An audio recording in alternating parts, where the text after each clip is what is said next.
Hello and welcome to the North Coast Journal Preview, where we take a look at the stories being covered in the current edition of the North Coast Journal. I'm your host, Dave Frank, and I'm joined this week by Thad Greenson, news editor, and Jennifer Famico Cahill, arts and features editor at the North Coast Journal. Welcome, guys. Hey. Dave, how you doing? Thad, good to see you again. Hopefully you had a good week last week. We got to mention that there was sunshine actually last week, and sure enough, there's sunshine again today. So I'm thankful we're not drowning and getting washed away. Hopefully the sunshine's shining on you guys too. It has been beautiful. I mean, not directly. Indirectly is better, right? All right, well, speaking of sunshine, it's been known as the the transparency, the best disinfectant. Thad, why don't you tell us what is on the cover of this week's North Coast Journal? Yeah, so this week we took a deep dive into the embezzlement allegations that have rocked the Humboldt County Fair Association. Folks might remember it was reported back in November that Nina Taffarella, who had worked for a little over a year and a half as the association's bookkeeper, was arrested on embezzlement charges, on suspicion of embezzlement, with allegations that she had embezzled from both the Fair Association and then a nonprofit dance studio in Eureka. And officials, shortly after her arrest, she was released from local custody, and local authorities handed over the investigation and potential prosecution to the FBI and the U.S. Attorney's Office, which are like black holes of information for the press. So they have refused to comment on the status of the investigation or anything further kind of about the allegations there. So we've been in a little bit of an information vacuum, and but thankfully the Fair Association's records are open to the public, because it is a mostly publicly funded organization that is in charge of a public asset, the Humboldt County Fairgrounds. So we got access to all of their financial records through a public records request, and took kind of a deep dive of trying to figure out what exactly happened, and came away with some conclusions, we think. Gotcha. Well, so what was the big takeaway? What were some of these conclusions you were able to ascertain from their financial records? Yeah, well, I would say that a personal takeaway is that forensic accounting is miserable work, and not what I envisioned when I got into journalism. But on a more serious note, it was actually the former owner of the Ferndale Enterprise, Caroline Titus, who first started questioning payments that were made in the association's financial records to a person named Bryce J. Bill. Which is in fact not a name that belongs to any Humboldt County Fair employee or any past Humboldt County Fair employee. And so she flagged these as suspicious. And what we were able to determine is that from the records that we have, there's these payroll reconciliation reports that the Fair Association was doing month by month, and then basically stopped doing. And there's a number of months that were never created or have gone missing. It's kind of unclear which. But through these reports, we were able to document that there were lots of payments going to this fictitious Bryce J. Bill employee, and that while pretty much all transactions registered in the payroll reconciliation were then mirrored in the association's kind of general ledger, which is this massive document that is supposed to record every transaction, every credit and every debit in a calendar year for the organization. And so while basically everything in these payroll reconciliation reports is also mirrored in these ledger documents, the payments to Bryce J. Bill were not. There are kind of identical payments made in identical amounts on similar dates, but the payee information is deleted, is kind of removed from the QuickBooks system. And so that kind of created this suspicious pattern of not only payments made to an employee who doesn't exist, but then the way they were handled on kind of on the ledger, on the other documents. Gotcha. So there's these payroll discrepancies that your forensics was able to uncover, or were other people involved in this analysis? No, I mean, other than Caroline Titus kind of identifying the employee who was not in fact an employee, or the payments to a fictitious employee.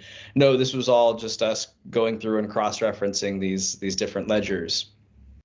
And I would like to say that in watching this process unfold as Thad was working through it, I realized that embezzlement is such an insanely complex and hard to find, but also hard to hide thing that I've decided not to do it. I'm going to stick with smash and grab, taking candy from babies, but it's hard. There's a lot of math.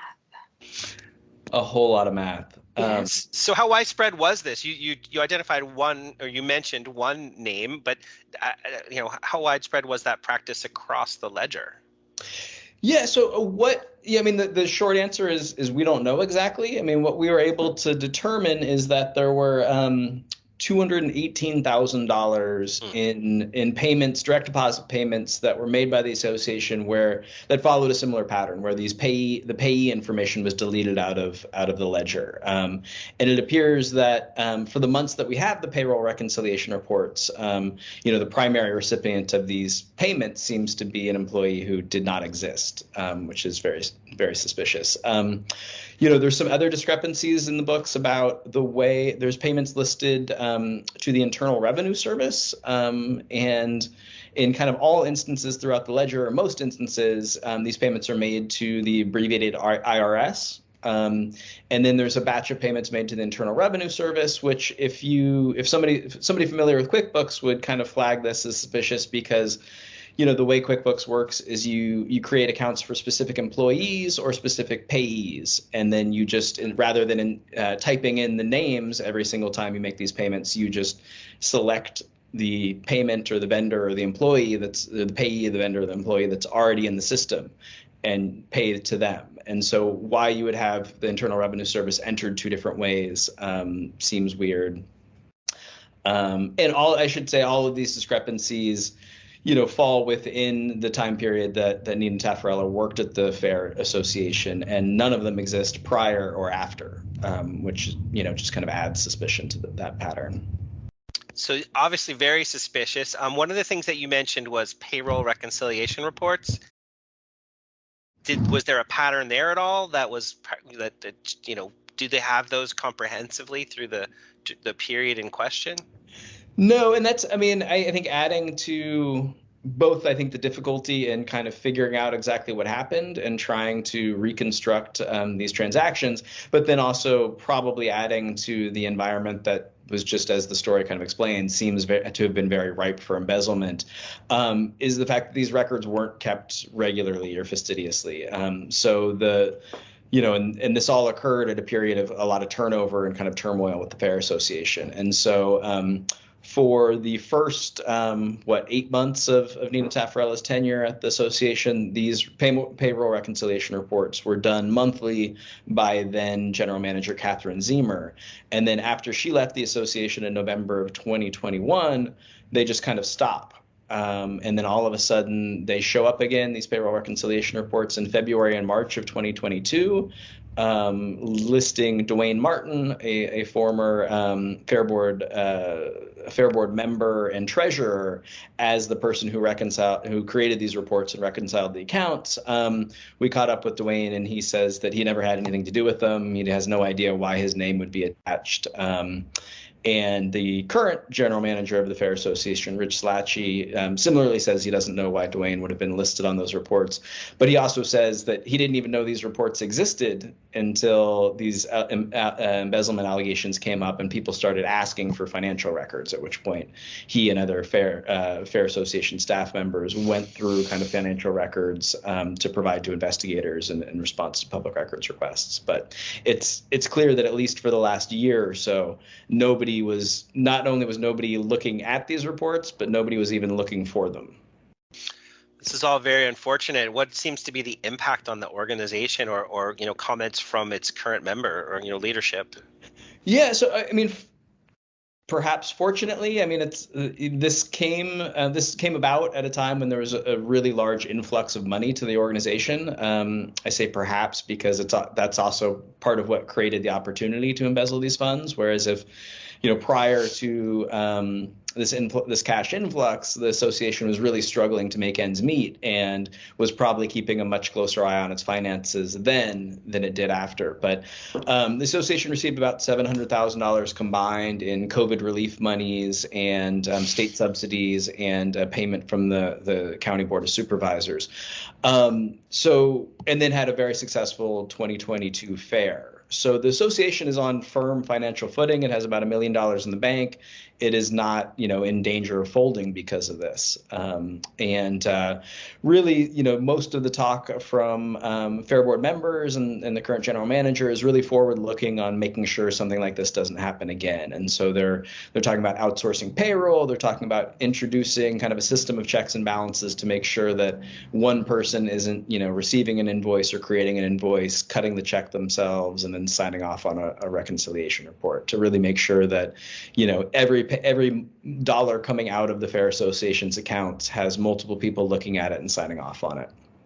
So the silver lining is that some best practices are going to be added to their processes, and that it's not a critical financial hit. Any other takeaways on this currently? Well, I think I think a big takeaway is the story starts by kind of running down a checklist of what organizations can do to protect themselves from embezzlement. And, it's really clear to me anyway that the association was just not following best practices in this regard.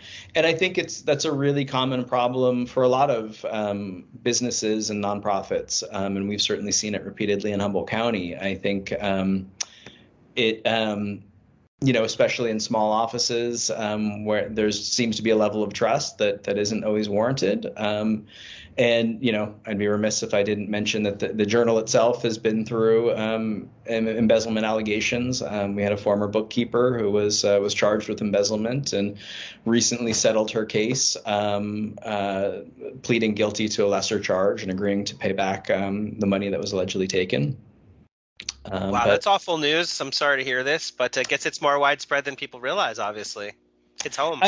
It really is, and I was trying to find some data to speak to that, to incorporate in the story, and I couldn't find a source that I felt was really reliable. But, there are estimates that, as high as, 60% of businesses are impacted by white collar crime. I think this is something that the greater, our greater readership and viewership should take as a chance, if you are a small business owner or if you work for a small nonprofit, to really sit back and think, do we have the checks and balances in place? Maybe I trust this person handling our books, but if I didn't, what would I want to put in place and start moving in that direction? I would like to point out that there is no word so far as to whether or not I will be getting the money that I had to put in that swear jar. Guilty. It's not looking good. I think that money's gone, Jen. Yeah, I think so too. The ship has sailed. A lot of money.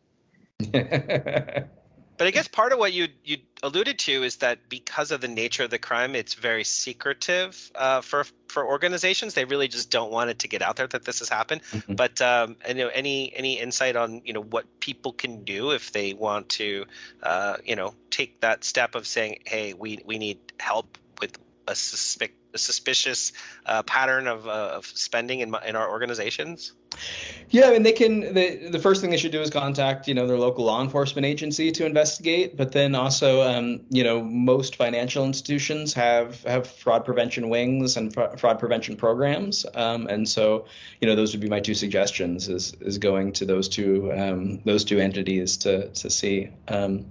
But I think to your point, I think it is sometimes there is shame associated with an organization or a business that falls prey to a scheme like this, and I think that can create barriers to folks coming forward to report, especially for organizations that are dependent on public funds or donations. It can cause them to feel like they have been poor custodians of that and want to keep that under wraps. Well, fantastic. Thank you for the coverage and keeping us filled in on the developments. And we look forward to hearing more as this investigation proceeds. Thanks, Thad. Yeah, absolutely, David. Hey, Jen, what is going on the Arts and Features beat this week? Well, now that we've established that our paper is without shame, uh, we have some very cool stories this week. Eddie Che wrote a story that she pitched to me first, and I was like, I don't know. But then I came around to it, and I'm glad. I'm glad I did, because she wrote about the chef over at the Opera Alley Bistro, which, fittingly enough, Opera Alley Bistro, he's a bit of a singer, a bit of a crooner. Nice. And so he's the singing chef. And in fact, Iridian Casares, who is one of our staff writers, I asked her, because she said, oh, yeah, we heard him. And I was like, what was it like? She was like, well, we were sitting there eating dinner, and then all of a sudden there's this singing. And we were like, is that the radio? What is this? And it's kind of coming through the wall. They have a pass-through window, but you can't really see. You can see things moving around in the kitchen, but you can't, see directly in from most of the tables. And, her future father-in-law, who's, a musician, was like, wow, this guy can really sing. And apparently this is a thing. People go and he sings while he cooks. And so Maddie Lopez, who, P.S., 2022 North Coast Journal Reader's Survey, best chef in Humboldt County. Nice. He's over there making bison burgers. He is, I'm told, smoking meat lately. I asked him, of course I'm going to ask. I'm like, so I went to go take his picture, and I was like, so what should I eat here? And he was like, smoked meat. We're expanding our smoked meat. So pro tip. Anyway, he'll just be there working away and simultaneously singing some Johnny Cash, busting out some Elvis, some Michael Jackson, some Sinatra. And everybody kind of loves it. Nice. Apparently, regulars sometimes even make requests.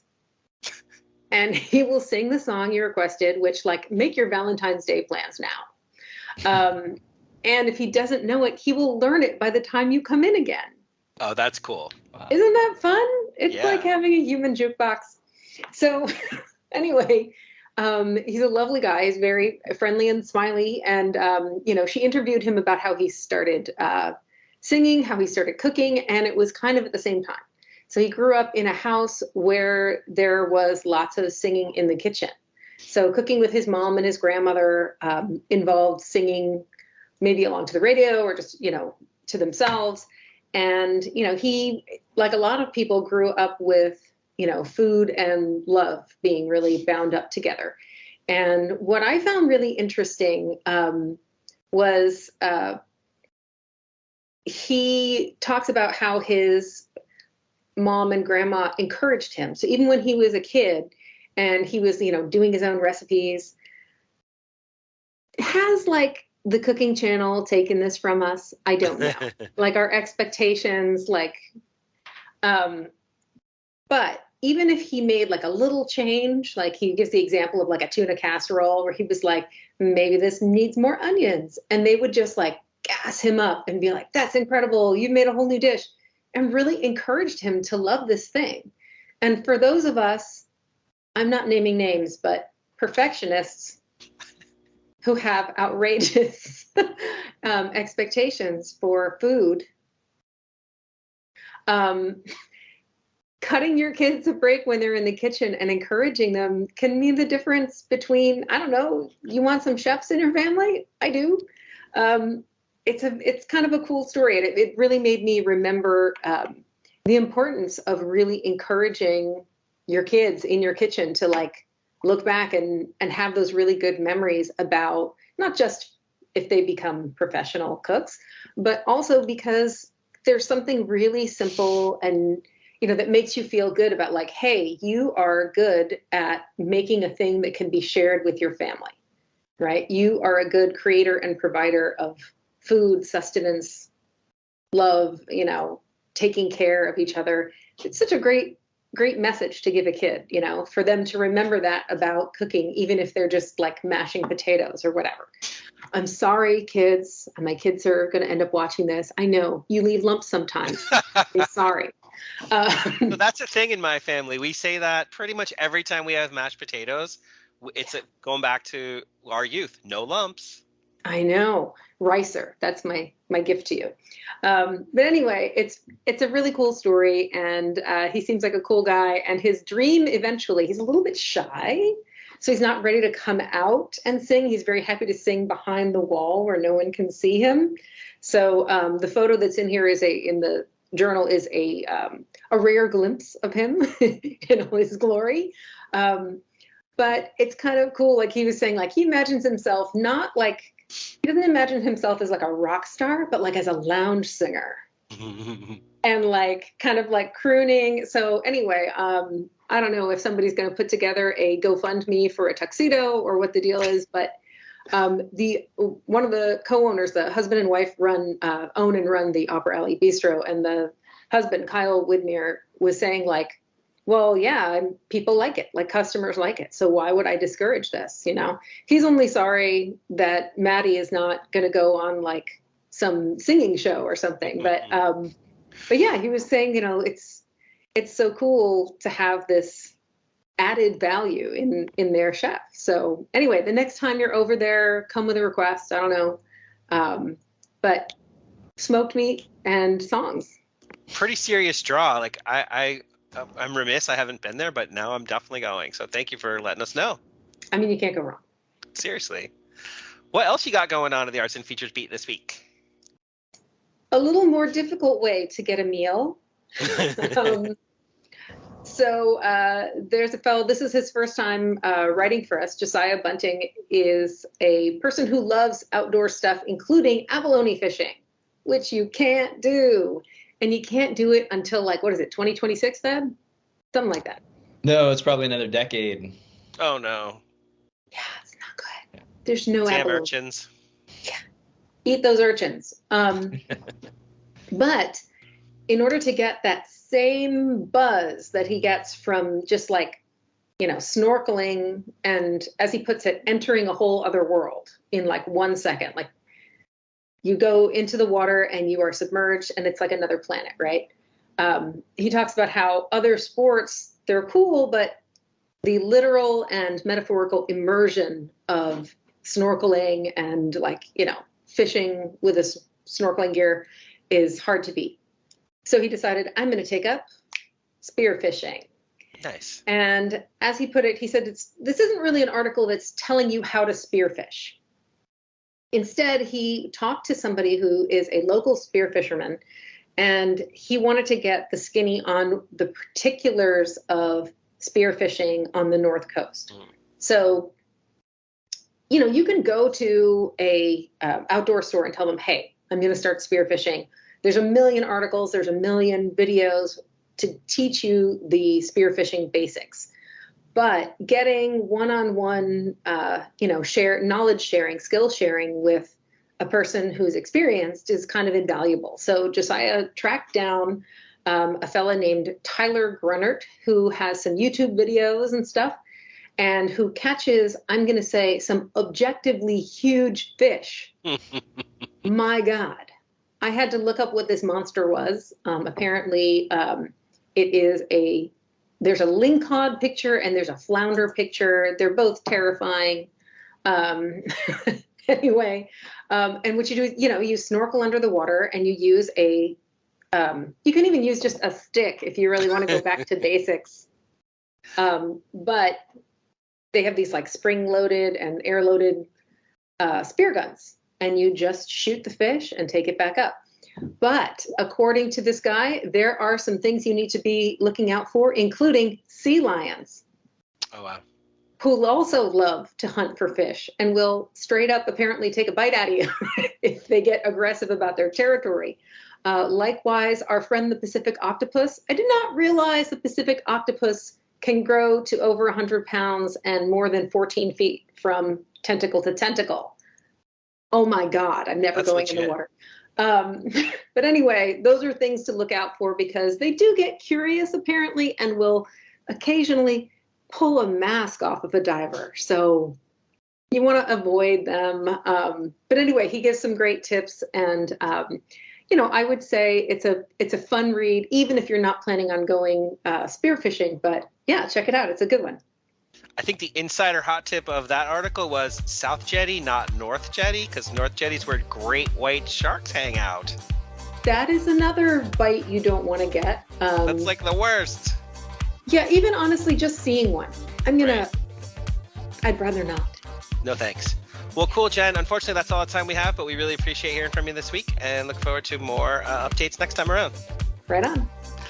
North Coast Journal is available on newsstands now. Pick one up, stay informed. Also available online 24/7, so you can check them out anytime. Thad and Jen, thank you again, big time. We really appreciate you. Thanks, Dave. Thanks out there for listening, and we'll catch up with you again next time around next week. Take care till then. Bye, everybody.